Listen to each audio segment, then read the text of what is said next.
Music notation has come a long way since its beginning well over 1,000 years ago when it was first used to recall the sound of a melody. You see, up until this point, there was no formal way to write down and remember specific pitches or rhythms. While human beings have written ideas, messages, and stories down for thousands of years, some of the first attempts at formally writing music down began as early as 850 as a way to assist with rote singing. With rote singing, in order for a group of individuals to perform a piece of music, one person would first sing a musical line, and then a small group would sing back that same phrase.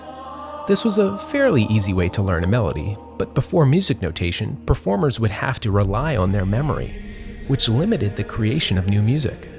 This form of singing was used for most sacred chants that were sung as part of the Catholic Mass. Now, some of the earliest music notation was called neumes, which looked like little dashes that were used to illustrate certain syllables of text. But it was Guido of Arezzo, a creative music theorist and monk from Italy, who suggested an arrangement of lines and spaces similar to what we have today. Guido used a red line to show where the note F would be, and a line of yellow ink for the note C.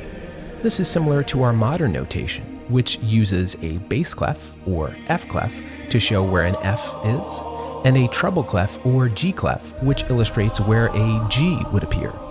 The main difference between Guido's music notation and the musical staff that we know and love today is that Guido's arrangement only contained 4 lines. And at the time, there was no way to indicate how long each note should be performed.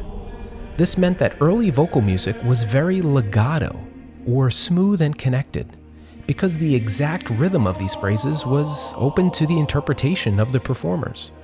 However, over time, these little neumes became more precise, and the 4 lines later evolved into our 5-line staff that we use today.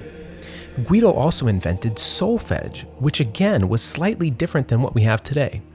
Guido used the syllables ut, re, mi, fa, sol, and la, which we now know as do, re, mi, fa, sol, la, and ti, which was added a little bit later.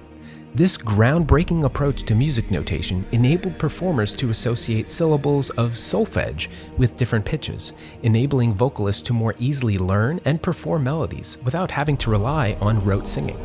This breakthrough in music notation may not sound like much to us today, but this clever thinking opened the door for composers to begin to write down, edit, and remember pieces of music, which led to an explosion of musical creativity in the following centuries.